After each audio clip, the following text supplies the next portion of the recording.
오늘은 전 세계에 계신 교회가 16세기 중엽에 있었던 종교 개혁일을 기념하는 종교 개혁 기념 주일이 되겠습니다. 지금으로부터 503년 전이었어요.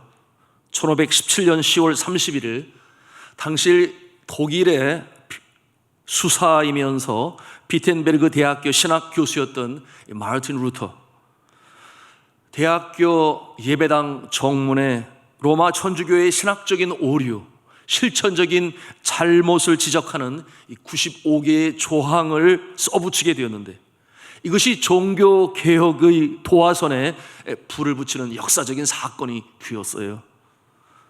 여러분, 사람들은 보통 이 세계의 역사를 세 부분으로 나누는데, 그 모습은 고대사, 중세사, 그리고 근대사입니다. 그럼 이와 같은 분류하는 그 기준은 어디에 있는가?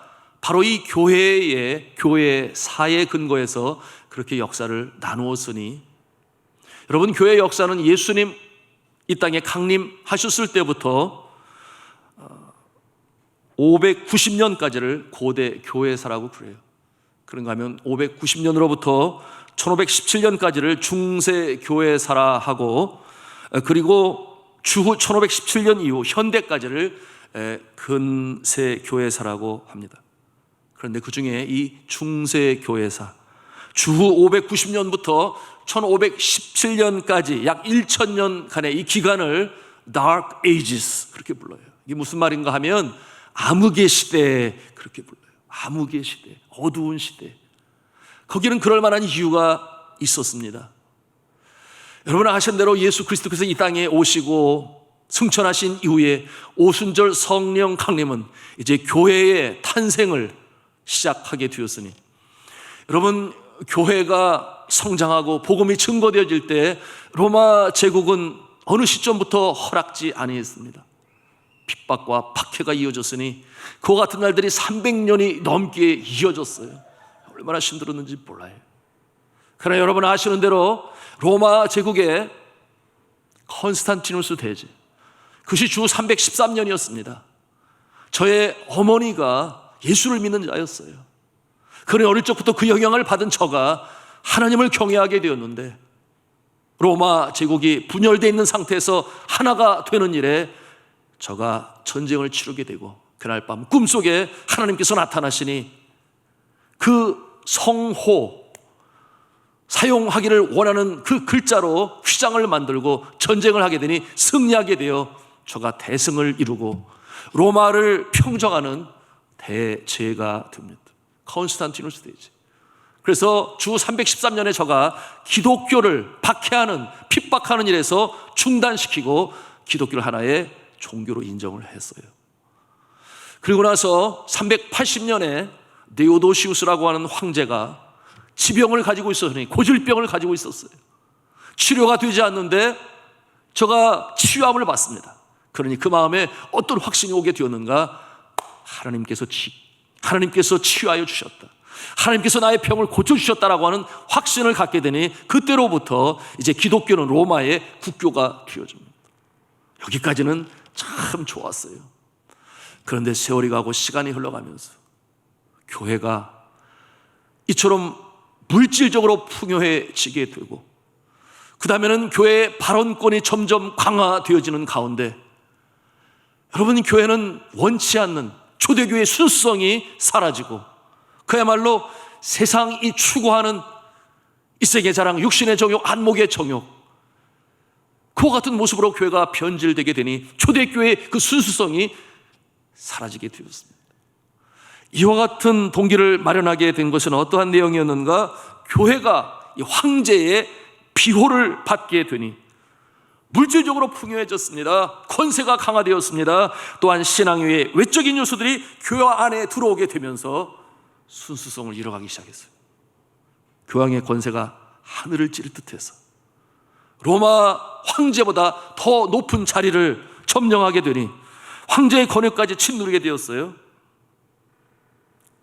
그러니 천주교의 교황이 로마 황제보다 더 위에 서게 되니 카노사의 굴욕이라고 하는 아주 유명한 세계적인 사건이 있었는데, 그게 어떤 내용인가 하면 로마 제국의 황제인 하인리 4세가 3일 동안이나 교황이 있는 성 밖에서 눈이 내리는 그 추운 겨울에 3일 동안이나 떨면서 자신이 범한 죄에 대해서 용서를 구해야 되는데 교황이 문을 열어주지 않아요.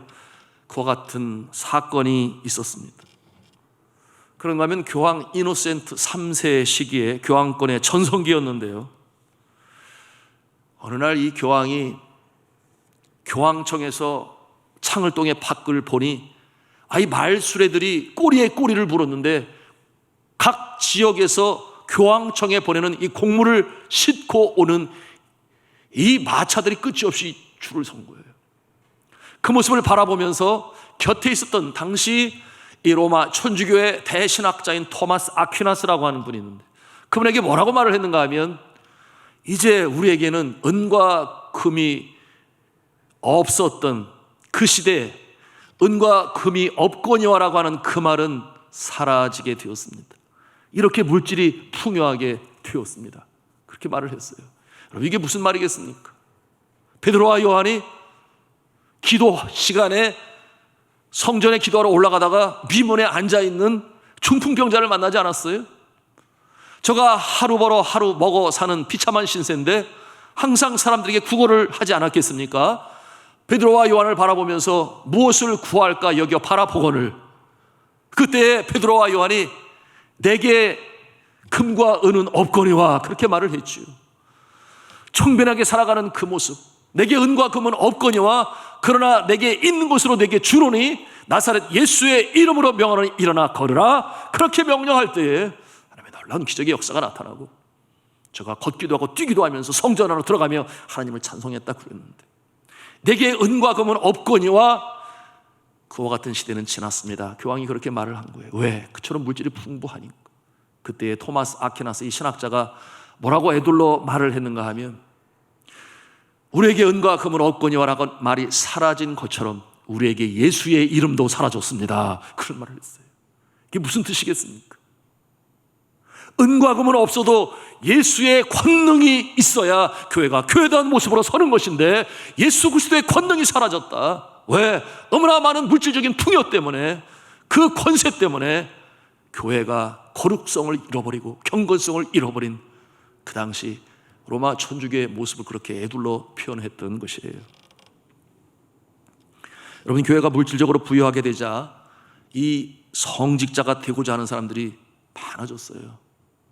여러분, 우리나라한테 그런 적이 있지 않았겠습니까? 70년대, 80년대, 90년대를 겪어오면서 지내오면서 신학생들이 얼마나 많았는지 몰라요. 저도 신학교 들어갈 때 5대1의 경쟁을 뚫고 들어갔습니다만, 여하튼 그 시대를 지나올 때 십자가만 꽂아도 교회가 풍성장한다. 왜 그런 말이 나왔겠습니까? 실제적으로 이벤젤리즘 익스플로전이라는 표현을 사용하는데, 전도 폭발, 성장이 아니라 폭발하는 것처럼 그렇게 한국교회가 성장했다, 그런 시절이 있었어요. 그때는 신학생들이 그렇게 많이 모였는데 지금은 여러 신학교들이 비다리예요. 여러분, 로마 이 교황청 그리고 천주교, 그처럼 많은 물질과 권세를 갖게 되니 성직을 돈으로 주고 파는 그와 같은 모습까지 이르게 되었으니 얼마나 부끄러운 일이에요. 그런가 하면은 심지어는 구원까지도 돈으로 주고 사고 파는 그와 같은 지경에까지 이르게 되었던 것이. 이와 같은 모습을 보면서 마틴 루터는 독일 기독교 귀족에게 보낸 서한이라고 하는 이 서신에서 당시 중세 교회의 타락상에 대해서 이렇게 기록을 하고 있습니다. 황제가 1층 왕관을 쓰는데 교황은 3층 왕관을 쓰니 놀라지 않을 수가 없다. 추기경들도 교회를 위해서 하는 일이라고는 하나도 없고 도적놈처럼 돈에만 정신을 팔고 있다. 교황청은 성직 매매, 술주정, 사기, 도둑질, 강도질, 사치, 매춘행위, 협잡질 등 하나님을 모독하는 일로 가득 차 있다. 종교개혁이 한참 진행 중이던 1538년 로마 천주교의 추기경들이 교황 바울 3세에게 그 시대의 타락한 부패한 교회 모습을 보면서 교회 개혁의 제안이라고 하는 글로 교황에게 올린 그 내용이 이러한 부분이 있어요. 첫째 병폐는 성직자 임명의 문제입니다. 철없는 아이들, 심지어는 전적으로 자격이 없는 무례한과 타락자들이 성직자로 임명되고 있습니다. 로마에서 직무를 수행하는 사제들이 무식하고 부도덕하다고 하는 것은 분통 터지는 일이라 하겠습니다. 로마시아에는 창녀들이 귀부인들처럼 왕래하는데 그 뒤를 성직자들이 따르고 있습니다. 이와 같은 부끄러운 병폐가 중단되어야만 하겠습니다. 그런 내용으로 교황에게 올렸어요. 여러분, 당시 교회는 이 교회의 이 힘을 나타내기 위해서, 권세를 보여주기 위해서 어마어마한 규모의 이 성당을 짓게 되었으니, 여러분 유럽 여행을 하고 이탈리아를 가게 되면 꼭 가는 곳이 바티칸 궁전 아닙니까? 그 안에 있는 정말 큰 성당이 있죠. 그 성당을 세인트 피터스 카테드럴이라고 말을 하는데, 성 베드로 성당. 그 엄청난 크기로 이 성당을 건축해 나가는데 세상에 100년이 지나도록 완성이 안 되는 거예요. 100년이 지나도록. 그런데 그 이유 중에 하나가 뭐였는가? 건축을 하다 보니 이제 얼마나 멋있게 아름답게 짓다 보니 물질이 너무 많이 들어가는 거예요. 그러니 그 물질이 충당이 되지 않으니 신축이 되지 않는 상태에서, 그래서 행한 일이 무엇이냐? 면죄부를 만들어서 팔기 시작했어요. 건축 기금을 충당하기 위해서 그렇게 한 것이죠. 그러면서 뭐라고 말을 하게 됐는가? 이와 같은 일로 공덕을 쌓으면, 선행을 행하면 연옥에서 오래 머무르지 아니하고 바로 천국으로 들어갈 수 있다. 이게 무슨 말인가 하면, 여러분 천주교에서는 연옥설을 믿어요. 이 연옥이라고 하는 것은 천국과 지옥의 중간에 위치한 곳인데, 사람들이 이 덕을 충분히 쌓지 못한다거나 선행을 충분히 실천하지 못한다면, 그런가 하면은 또한 이 적선하는 일에 인색하면 예수를 믿을지언정 죽은 다음에 이 연옥이라고 하는 곳에서 고난의 시간을 보내야 된다. 그리고 나서야 천국으로 올라간다라고 하는 이 연옥설을 믿고 있습니다. 그런데 당시에 이 천주교에서는 가르치기를, 만일 세상에서 누군가 그 연옥에 있는 사람을 위하여 대신 공덕을 쌓아주면, 그런가 하면은 그 사람의 이름으로 이 면죄부를 사게 되면 그들이 바로 연옥에서 천국으로 들어갈 수 있다. 그렇게 가르쳤어요.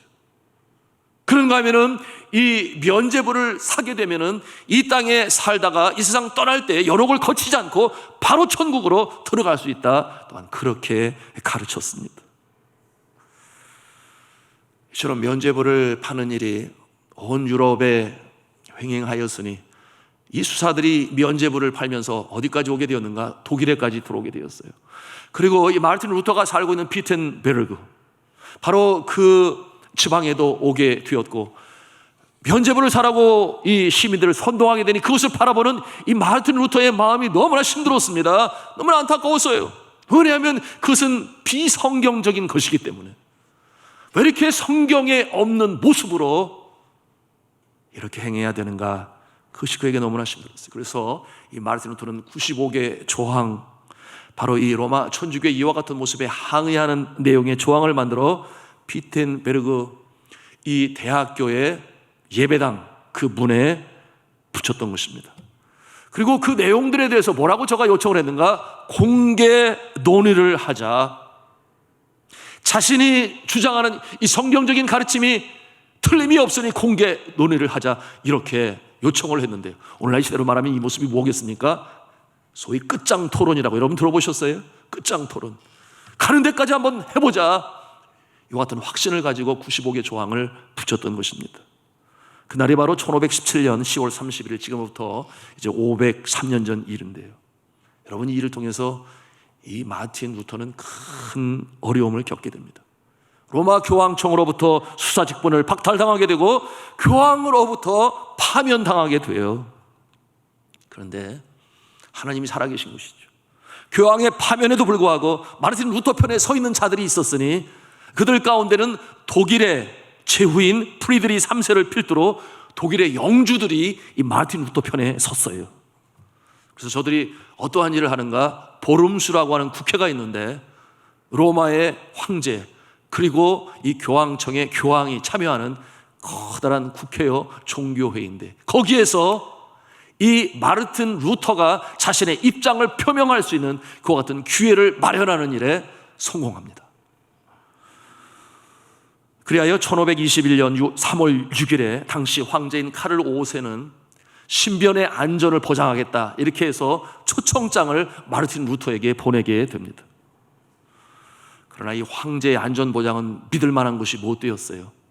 그러니 마르틴 루터 편에 있는 사람들은 의견이 분분했습니다.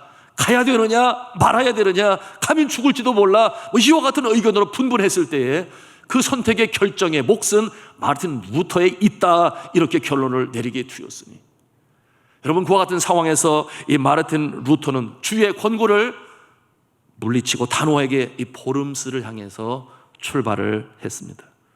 그때 그가 이와 같은 글을 남겼어요. 우리는 보름스에 입성할 것이다. 지옥의 모든 문들과 하늘의 모든 권세들이 막으려고 할지라도 거기서 우리의 사명은 마귀를 쫓아내는 것이다. 이와 같은 아주 담대한 고백을 하게 됐습니다. 1521년 4월 16일 이 보름스에 도착한 마르틴 루터는 다음날 첫 번째 청문회에 참여했을 때에 그 당시 대주교의 고문관인 트리어로부터 두 가지 질문을 받게 돼요. 그 질문의 첫째는 무엇인가? 그대의 이름으로 출판된 책들이 그대의 것으로 인정하는가?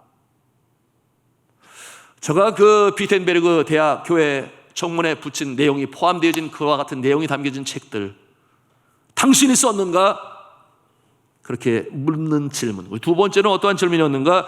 그대는 이 책들에서 쓴 내용을 철회할 준비가 되어 있는가? 그와 같은 내용. 철회할 준비가 되어 있는가? 철회하면 용서해요. 철회하지 않으면 그의 생명이 위험한 그와 같은 질문 아니겠어요? 마르틴 루터가 이 첫 번째 질문에 그렇습니다. 내가 쓴 것입니다. 그렇게 솔직하게 말을 했습니다. 두 번째 질문에 대해서 제가 하루 시간을 주십시오 요청을 했을 때 받아들여졌어요.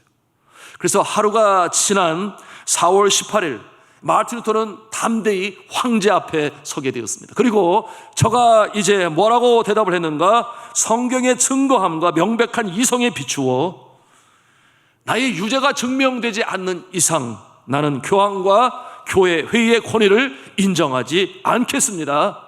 내 양심은 하나님의 말씀에 사로잡혀 있습니다. 나는 아무것도 처리할 수 없고 또 그럴 생각도 없습니다. 왜냐하면 양심에 반해서 행동하는 것은 안전하지도 못할 뿐만 아니라 현명한 일도 아니기 때문입니다. 그러면서 저가 기도했어요. 하나님이여 이 몸을 도우소서. 그렇게 그는 대답을 했습니다. 성도 여러분, 이 사건은 정말 대단한 사건이었어요.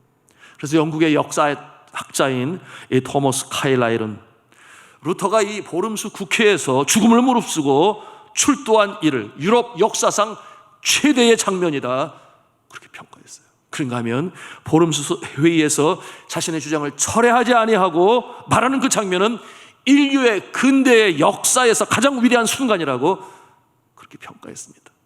그런가 하면 비성경적인 모습에 정면으로 도전했던 이 마르틴 루터의 이 행위는 두려움이 없는 최고의 용기다 그렇게 찬사로 평가를 했습니다. 사랑하는 성도 여러분, 저는 이런 질문을 여러분에게 하고 싶어요. 오늘 특별히 종교개혁 주일이기 때문에 여러분은 교회가 잘못된 길을 걸어갈 때 또는 아주 드문 경우 같겠습니다마는 주의 종이 잘못된 판단을 하고 고치지 아니할 때에 이를 지적할 만한 용기가 있습니까? 권력에 굴하지 아니하고 생명을 무릅쓰고서라도 끝까지 진리를 수호하기를 원하십니까? 여러분 정말 그러시기를 바랍니다. 정말 그러기를 바랍니다. 그럴 때에 교회가 살아나는 거예요. 교회가 교회다운 것이에요. 그래서 세상들이 교회가 왜 저래? 그렇게 말할 수 없는 것입니다. 교회가 성경적인 모습으로 갈 수 있도록 종교개혁주일의 이와 같은 정신을 우리가 마음에 다시금 다짐해야 하는 것입니다. 여러분, 이때 이후로 마르틴 루터는 많은 어려움을 겪게 되는데 이 교회의 권위에 불복종하였다라고 하는 그 이유 때문에 죄인이 돼요. 누군가가 그를 발견하고 잡으면 그 자리에서 화형을 시켜도 좋다라고 하는 수배자로 죄인으로 만들었어요. 그때 이 마르틴 루터는 마르트부르크라고 하는 독일의 성으로 피신을 하게 되는데 숨어서 1년 가까운 시간을 보내요. 여러분, 그날이 얼마나 어려웠겠습니까? 한편으로 두렵고 그러지 않겠어요? 그때 저가 주님 앞에 기도하면서, 그리고 찬송을 만들어 부르면서, 그리고 저가 스스로 찬송을 만들어 불러요. 그러는 가운데 저가 또 한 중요한 일이 있으니, 여러분, 라틴어로 된 이 성경은 성직자의 소유물이요, 일반 평신들은 성경을 보지도 못하게 했어요.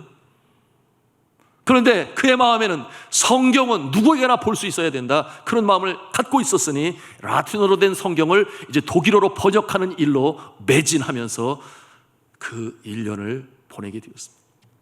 여러분, 오늘 우리가 이 말씀 후에 찬송을 부르게 될 것인데, 마르틴 루터가 작사를 하고 작곡을 한 찬송을 부르면서 그때 마르틴 루터의 모습을 우리가 또 상상해 볼 수 있을 것입니다. 여러분, 이 마르틴 루터 이처럼 이제 죄인의 모습으로 거의 감금당하는 그 수준으로 살아가고 있는 이 모습이 전 유럽에 퍼지게 되니 그 얘기를 듣고 분개하여 일어난 이와 같은 모습이 이제 종교 개혁의 이 거센 바람처럼 온 유럽을 휩쓸게 되었던 것입니다. 이때 많은 사람들이 죽어서요, 거기에 항거하는 모습으로 섰기 때문에, 바로 로마 천주교에 항거하는 모습으로 섰기 때문에 그렇게 되었습니다. 그러나 그와 같은 모습을 통해, 희생과 헌신을 통해 진리는 다시금 회복되었고 이 교회는 새롭게 변화되기 시작했습니다. 교회의 변혁으로 말미암아 이 중세 시대의 막이 내리고 근세 사로에서의 이 출발, 새 시대 역사의 지평이 열리는 그와 같은 모습이 시작되었던 것입니다. 여러분, 그렇다면 그처럼 정말 생명을 무릅쓰고서라도 다시금 회복되기를 원했던 이 성경의 원리들, 그것이 무엇이겠습니까? 보통 5가지 얘기하지 않아요? 오늘 주보에 그와 같은 내용으로 기록해서 여러분들을 알 수 있도록 지난주부터 그렇게 올렸는데요, 그와 같은 모습은 5가지예요.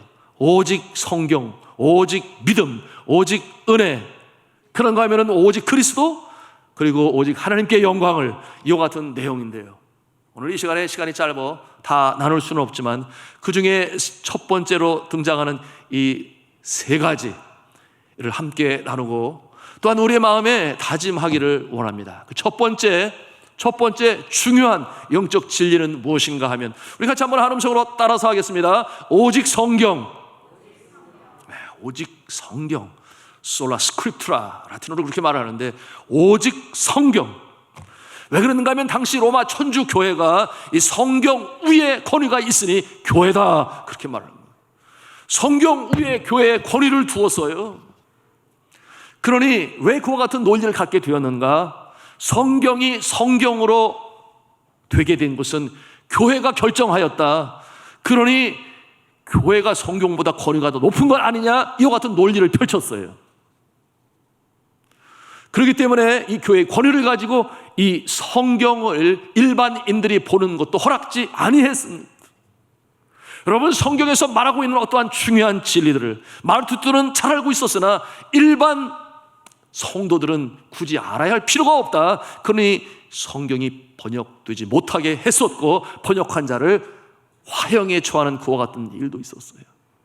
성경의 권위, 그러나 이 종교 개혁자들은 거기에 도전하였었으니 교회가 성경을 성경으로 만든 것이 아니라 성경이 가지고 있는 자체적인 권위가 있으니 교회는 그것을 받아들일 수밖에 없었다, 이렇게 해석을 하였습니다.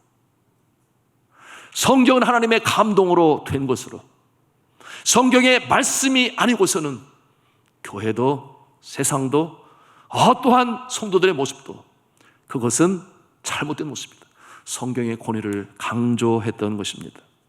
성경 자체의 권위가 있었기 때문에, 그래서 이 종교개혁은 오직 성경이 표준이 되고 기준이 되어야 한다. 그리고 모든 성도들이 성경을 읽어야 한다, 그렇게 강조를 했습니다.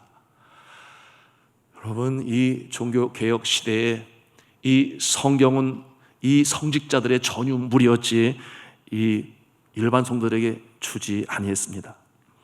자, 사랑하는 성도 여러분, 이 성경 말씀의 권위, 성경은 하나님의 감동으로 되어졌는 줄로 믿으시길 바랍니다. 그러므로 교훈과 책망과 바르게 함과 의로 교육하기에 유익하니 이는 하나님의 사람으로 온전하게 하며 모든 선한 일을 행할 능력을 갖추게 하는 진리의 말씀인 것이에요. 저는 오늘 종교개혁주의를 지키는 이 자리에서 하나님과 우리 성도들 여러분 앞에서 다시 한번 약속을 합니다. 교회를 지키고 세우기 위한 방편들이 여러 가지 모습이 있고 방편이 있겠으나 언제나 저는 성경의 말씀에 절대적인 기준을 두고 최종적인 권위를 두고 말씀대로 교회를 세워나갈 것을 하나님과 여러분 앞에서 약속합니다. 다짐합니다. 그런가 하면은 말씀이 말씀으로 증거되어지는 일에 가감없이 증거하여 주의 몸된 교회를 진리 가운데 세우는 이 사명을 계속해서 철저히 감당할 것을 약속합니다. 근데 제가 여러분에게도 약속을 듣고 싶어요. 어떤 약속인가 하면 여러분들께서도 성경의 권위를 가지시고 느끼시고 또한 기준을 정하셔서 신앙과 삶의 절대적인 기준이다 이렇게 믿음으로 아멘으로 받으시기를 주님의 이름으로 부탁합니다. 아멘. 자, 두 번째 요소가 있으니 그건 뭐냐 하면 한번 하나님 성으로 하겠습니다. 오직 믿음. 오직 믿음. 네, 오직 믿음. 솔라 피데라고 그러는데요. 마르틴 루터를 종교개혁의 선봉자가 되게 한 말씀이 바로 오늘 우리가 함께 봉독한 로마서 1장 17절의 말씀. 로마서 1장 17절의 말씀 우리 같이 하나님 성으로 읽겠습니다. 시작. 복음에는 하나님의 의가 나타나서 믿음으로 믿음에 이르게 하나니 기록된 바 오직 의인은 믿음으로 말미암아 살리라 함과 같으니라. 아멘. 오직 의인은 믿음으로 말미암아 살리라. 여러분, 이 말씀은 하박국 선지서를 통해서도 미리 알려주셨던 말씀이에요. 그리고 로마서와 에베소서를 통해서 우리가 아주 명료하게 깨닫는 성경의 가르침인데요. 그런데 로마 천주교는 믿음으로 말미암는 구원에 대해서 가르치지 아니했습니다. 이와 같은 진리를 고의적으로 은폐했던 거예요. 그러니 성경을 보지 못하게 했던 것입니다. 그리고 구원의 조건으로 무엇을 내세웠는가? 인간의 공적을 내세웠습니다. 선행을 내세웠습니다. 공덕을 내세웠습니다. 적선을 내세웠어요. 그러니 행위로 말미암아 구원을 얻는다. 그것을 강조했어요. 여러분, 우리 개혁주의자들이 이처럼 믿음으로 말미암은 구원에 대해서 말할 때 이 믿음은 구체적으로 무엇에 대하여 말씀하고 있는 구원일까요? 믿음일까요? 여러분, 이 믿음은 무엇에 대한 것을 말씀하고 있는가 하니 그것은 바로 우리가 예배 시간마다 믿음으로 고백하는 신앙 고백이 있어요. 사도신경. 여러분, 이 사도신경을 믿는 그 믿음으로 말미암아 우리가 구원받는 줄로 믿으시기를 바랍니다. 이단들은 사도신경을 자신들의 신앙 고백으로 하지 않아요. 여러분, 이 사도신경의 내용이 뭐겠습니까? 하나님이 창조주가 되신다. 예수님이 구세주가 되신다. 저가 동정녀 마리아의 성령으로 잉태하셨다. 빌라도에게 고난을 받으셔서 십자가에 달려 돌아가셨지만 사망에 쏘는 것을 이기시고 3일 만에 부활하신 예수 그리스도, 그리고 저가 하늘에 하나님 보좌 우편에 앉아 계시다가 저리로서, 그럼 저리로서가 뭐예요? 그곳으로부터 산자와 죽은 자를 심판하러 오시리라. 이제는 심판주로 오실 예수 그리스도, 그것을 믿는 믿음으로 말미암아 우리가 구원받는 줄로 믿으시기를 바랍니다. 그런데 이 사도신경을 아주 간단하게 한마디로 요약을 하면 어떠한 내용인가? 한번 여러분 따라서 하시기를 바랍니다. 하나님은 창조주가 되시고 예수님은 구세주가 되십니다. 믿습니까? 그러니 창조주 되신 하나님을 믿고 구세주 되신 예수님을 믿는 그 믿음으로 말미암아 우리가 구원을 받는 것입니다. 자, 그러니 이와 같은 내용을 들으면서 여러분의 마음에 행여나 이런 의문이 있을지 모르겠어요. 선하게 살아야 되는데, 착하게 살아야 되는데, 분명히 성경도 그렇게 말씀하고 있는데 이 믿음과 그리고 이 선행은 도대체 구원에 있어서 어떠한 연관성을 가지고 있는 것인가? 그런 생각을 할 수 있어요. 여러분, 우리의 선행과 우리의 공덕이, 우리의 적선이, 우리의 구제가, 우리의 봉사가 우리를 구원할 수 있는 것입니까? 그렇지 않아요. 여러분, 세상의 종교는 그것을 강조합니다. 유교나 불교나 힌두교나 이슬람도 무엇을 강조하느냐? 율법을 강조하고 선행을 강조하고, 그런가 하면은 고행, 금욕주의를 강조해요. 그것으로 구원을 받을 수 있다 생각하여 이것을 뭐라고 그러면 자력 구원이라고 그러죠. 내 스스로 어떠한 행함을 통하여 구원을 내가 얻을 수 있다, 그렇게 가르치지만, 그러나 성경은 그렇게 말씀하지 않습니다. 성경은 말씀합니다.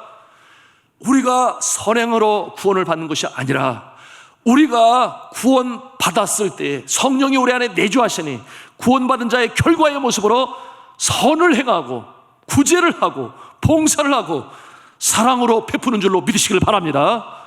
이 순서를 잘 알아야 돼요. 우리가 후자가 먼저가 되고 먼저가 후자가 되어지면 세상 사람들이 추구하는 자력 구원의 모습이 되고 만다. 여러분, 그러므로 우리가 이렇게 명제를 내릴 수 있는데 한번 같이 한 음성으로 따라서 하겠습니다. 구원받기 위해 선한 일을 행하는 것이 아니라 구원받은 자는 그 결과로 선을 행한다. 구원받은 자는 그 결과로 선을 행한다. 이해가 되십니까? 그런 거예요. 왜 그러냐 하면 우리가 예수 그리스도를 나의 구세주로 영접하고 나의 삶의 주인으로 모실 때에 우리 안에는 누가 계시는가? 성령 하나님께서 우리 마음에 내주하고 계세요. 그래서 그 심령 안에 역동적으로 역사하시니 우리를 변화시켜 나갑니다. 그래서 성령의 열매가 나타나요. 주님을 기쁘시게 하는 마음을 갖게 만들어요. 누가? 성령님께서. 그래서 나타나는 모습이 성령의 열매 아니겠습니까? 인격적으로 변해요. 사랑과 실학과 화평과 오래 참음과 자비와 양선과 충성과 온유와 절제, 이와 같은 모습이 성품에서 자연스럽게 우러러져 나오는 모습, 구원받은 자의 결과다, 그 말이에요. 그러니 변화된 모습으로 새 생명으로 살아가는 모습, 바로 구원받은 자의 증거가 되는 것입니다. 그러니 우리 자신들의 모습을 볼 수 있어야 돼요. 내가 구원받았다는 것을 어떻게 알 수 있는가? 먼저는 내가 알아요. 어떻게 알아요? 성령이 인치심으로 우리의 심령의 확신으로 주시니 내가 구원받은 것을 확신할 때에 구원받은 자의 모습이요. 두 번째는 예수 믿은 다음에 변화된 모습으로 그 모습을 증거할 수 있는 것입니다. 선을 행하고, 개과천선이라는 말을 사용하지도 않아요. 예수님의 성품으로 살게 되니 예수 믿더니 변했어, 바뀌었어. 그런데 선행으로, 자력구원으로, 덕을 쌓음으로 구원을 얻는다? 아니요, 그렇지 않아요. 여러분, 아프리카에 한 마을이 식인종 마을이 있었는데 그들은 사람을 인육을 먹었어요. 얼마나 끔찍합니까? 그런데 그 마을에 복음이 들어가게 되고 선교사가 들어서 복음을 전하게 되니 저들이 예수님을 믿게 되었어요.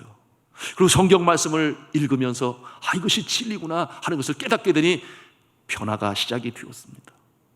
여러분, 변화 때문에 구원받은 것이 아니라 예수를 믿고 나니 변화되었다, 그 말이에요. 그 변화된 첫 번째 결과의 모습이 뭐냐? 사람을 먹는 것은 성경이 가르치는 바가 아니다. 하나님께서는 누구나 공평하게 귀하게 만드시고 그 생명을 구원하시기 위하여 예수 그리스도가 십자가에 달려 돌아가셨다는데 우리가 어떻게 사람을 먹냐? 그래서 더 이상 이 식인 종이 아니라 그 일을 멈추었어요. 놀라운 변화죠.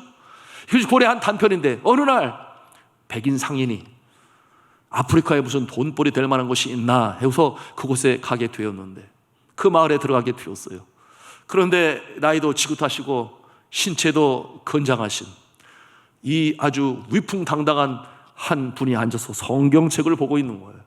그래서 이 백인 상인이 그 모습을 보면서 그러면서 혀를 차면서 뭐라고 말을 했는가 하면, 지금이 어느 시대인데, 과거에 인문학이 없었던 시대는 성경을 보았지만 오늘날 시대는 과학의 시대인데 과학이 문명을 발전시키고 과학이 이 세상에 이 문화를 주도해 가고 있는데, 그럼 하는 말이 이거 성경 보지 말아요. 그거 필요 없는 짓이에요. 이렇게 얘기를 했어요. 그런데 이 사람이 누구냐? 그 마을의 추장이에요. 예수를 믿고 변화됐는데 그 성경을 보다가 참을 수가 없어서 일어나가지고, 여보시오, 만약에 내가 이 성경을 읽지 아니했더라면 당신은 지금 나한테 먹혀서 내 뱃속에 들어가 있을 걸세. 이렇게 대답을 했어요. 우리가 식인종으로서 살았었는데 복음을 듣고 예수를 믿고 성경 말씀을 읽는 가운데 변화되어서 지금은 사람을 잡아먹지 않는데, 과학이 어떤 분이란 잘 모르지만 과학이 우리를 변화시킨 것이 아니라 이 성경 말씀이 예수 믿는 것이 우리를 변화시켰어. 그렇게 답을 했어요. 참 잘했죠. 그 말을 들은 그 백인 상인이 창피하기도 하고 얼굴이 벌개져서 그 자리를 피했다고 그랬습니다. 사랑하는 성도 여러분, 우리가 선행을 행함으로 구원받는 것이 아니라 우리가 구원을 받으면 선한 일을 행하는 것으로 믿으시길 바랍니다. 그러니 그 결과가 구원의 결과로 나타나는 것이에요. 저는 이와 같은 성령의 열매가 우리의 삶 가운데 자연스럽게 주렁주렁 열기를 주님의 이름으로 축원합니다. 자, 세 번째 요소가 있으니 우리 같이 한 음성으로 하겠습니다. 오직 은혜. 오직 은혜예요. 솔라크라티아라고 라틴어를 사용하는데요, 말씀드린 대로 로마 천주교는 행위를 위해서 구원을 받을 수 있다, 그렇게 잘못된 교리를 가르쳤어요. 특별히 교황 레오 10세 유명한데 왜 그런가 하면 면죄부를 사야만 바로 천국으로 들어갈 수 있다, 이와 같은 논리로 우매한 사람들을 가르쳤어요. 그러나 종교개혁자들은 죄를 용서받고 구원받는 것은 그처럼 공덕을 쌓고 면죄부를 사서가 아니라 그렇게 아주 강하게 주장했습니다. 여러분, 그런데 이 하나님의 은혜는 도대체 구체적으로 무엇에 관한 은혜일까요? 은혜로 말미암아 구원을 받는다, 이와 같은 말에 답이 있습니다만 무엇에 대한 은혜인가? 우리가 이것을 잘 알아야 되는데요, 이것은 구원을 베푸시는 은혜인 것이에요. 구원을 베푸시는 은혜. 우리가 어떻게 구원을 받을 수 있을까요? 우리가 구원을 받는다고 하는 것은 하나님과 우리 사이에 막힌 담, 죄의 문제를 해결하는 것입니다. 우리가 죄가 없으면 구원을 받을 수 있어요. 그런데 많은 사람들이, 많은 종교가 이 구원을 얻기 위하여, 말씀드렸습니다, 자력 구원을 생각하니 그 행하는 일이 무엇입니까? 율법을 행하고 선한 일을 행하고, 그런가 하면은 금욕적인 절제의 능력으로 남들이 하는 것을 하지 않고, 여러분 불교에서 8정도를 얘기하지 않아요? 그런가 하면 이슬람교에서는 5 필라라고 해서 5개의 기둥을 지킴으로 말미암아, 그러니 비행기 안에서도 때가 되면은 공항에서도 기도실이 있어요. 여하튼 그렇게 지켜야만 구원받는 것으로 알고 있어요. 그러나 성경은 그렇게 말씀하지 않습니다. 여러분, 성경은 이 구원에 대해 어떻게 말씀하고 있는가 하면 죄의 문제가 해결이 돼야 되는데, 우리가 그것을 이룰 수 없는 것은, 여러분, 인간은 죄인이에요. 죄 가운데 태어납니다. 죄 없는 사람 한 사람도 없어요. 그러므로 죄인인 인간은 스스로 자신의 죄를 용서할 수 있는 자격이 없습니다. 그럴 만한 능력도 없어요. 왜 그렇습니까? 죄인이기 때문에 그래요. 그러므로 이 구원을 위한 죄의 용서는 100% 인간이 아닌 누군가가 도와주어야만 하는 것인데, 여러분, 누가 도와주겠습니까? 이 도우시는 분이 바로 하늘에 계신 하나님 아버지신 줄로 믿으시길 바랍니다. 그가 은혜를 베푸실 때에만 우리의 이 죄의 문제를 해결할 수 있다. 여러분 아시는 대로 우리의 죄의 문제를 해결하기 위하여 이 땅에 예수 그리스도를 보내신 것 아니겠습니까? 그리고 예수 그리스도에게 우리의 과거와 현재와 미래의 죄를 다 짊어지게 하시고, 그리고 예수 그리스도를 제물로 삼으신 거예요. 하나님께서 그렇게 하시는 거예요. 그래서 아시는 대로 예수 그리스도께서 십자가에 달려 돌아가셨습니다. 멸십, 조롱, 천대 다 받으셨어요. 손과 발에 못 박히시고 그 고통이 얼마나 심했겠어요. 그러나 하나님과 인간 사이에 막힌 죄담을 하시기 위하여 그렇게 예수 그리스도께서 끝까지 죄 사함을 위하여 십자가에 달려 돌아가셨으니, 여러분 그렇지 않아요? 우리가 이 은혜로 말미암는 구원에 무엇을 했습니까? 무엇을 할 수 있습니까? 아무것도. 요만큼도 구원을 받는 일에 우리가 행한 것이 없다. 오직 구원을 위하여 베푸시는 하나님의 은혜로 구원받는 줄로 믿으시길 바랍니다. 우리가 이것을 분명히 깨달아 알아야 하는데, 바로 이 종교개혁자들은 성경을 통해서 그 진리를 알았던 것이죠. 그러니 로마 천주교 그 당시에 가르치는 내용은 아니다라고 그렇게 주장을 할 수 있었던 것이었습니다. 여러분, 이 내용이 성경 말씀에 분명히 나타나 있잖아요. 에베소서 2장 8절 9절 말씀, 여러분 전도할 때 항상 사용하는 말씀인데 거기에 뭐라고 말씀하고 있습니까? 너희는 그 은혜에 의하여 믿음으로 말미암아 구원을 얻었나니. 이것은 너에게서 난 것이 아니요, 뭐라고 그랬어요? 하나님의 선물이라. 하나님의 선물이라. 행위에서 난 것이 아니니 이는 누구든지 자랑하지 못하게 하려 함이라. 얼마나 명료하게 클리어하게 설명을 하고 있어요. 은혜로 말미암아 구원을 받았다. 그러니 그것이 하나님의 선물이다 그랬어요. 여러분, 선물 받을 때 돈 주고 받아요? 그럴 사람은 한 사람도 없어요. 누가 선물을 주는데 돈을 주고 받았다고 하면 그것은 하나의 대가로 받는 것이요, 임금으로 받는 것이요. 여러분, 선물을 받을 때 우리가 대가를 치르지 않는 것처럼 여러분, 구원은 전적인 은혜로 우리에게 주셨는 줄로 믿으시길 바랍니다. 거기에 더 이상 더할 것이 없어요. 그러니 Amazing Grace, 놀라우신 주의 은혜 아니겠습니까? 그러니 그 사랑, 그 은혜, 하늘을 두루마리 삼고 바다로 먹물을 삼아도 다 기록할 수 없는 것은 나같이 못난 존재, 영원히 죽을 수밖에 없는 존재, 버르지만도 못한 존재, 아침 저녁에 마음과 생각이 바뀌어요.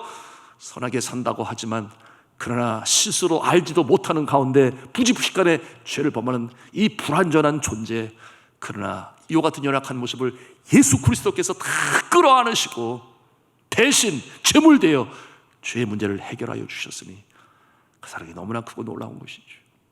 자, 이제 말씀을 맺습니다.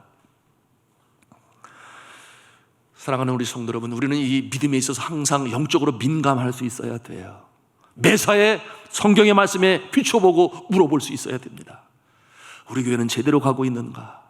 우리 교회 목사님은 제대로 하고 있는가? 우리 교회 성도들, 중직자들 또는 행하는 행사들이라든지 대사회적으로 여러 가지 많은 일 물론 제대로 하고 있어요. 최선을 다합니다. 그럼에도 불구하고 우리는 어떠한 위험성이 있다라고 하는 것을 우리는 감지할 수 있어야 되는데 그것은 뭐예요? 과거에 로마 천주교가 그와 같은 어려운 때가 있지 아니했나요?